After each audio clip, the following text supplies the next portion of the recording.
masasabi mo na si Pacquiao? Sobrang saya. And tapos makita ko din si Ninong, si Sir, idol na nandito, parehas kami nagbibigay ng inspirasyon sa mga kabataan kung saan ako nagsimula mag-start mag-weightlifting sa Batang Pinoy. So I'm happy na I'm giving back, giving inspiration sa mga bata. Yung opening ceremony, ano masasabi mo? Maganda. Sobrang ganda ng opening ceremony and well-prepared ang mga performer. And masaya kong tignan yung mga bata. Talagang sobrang saya nila to perform for the visitors. Ay, may mga weightlifter ka ngayon. Ano ko sa kanila sa chances nila rito sa Batang Pinoy?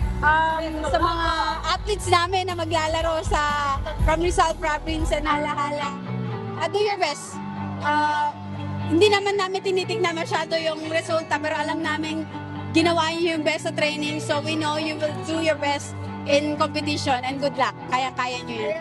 Makakakutin niyo ba ang gold medal sa weightlifting? Depende. Parang ayun. Depende. Pero yun lang. One thing we know, we prepare them well.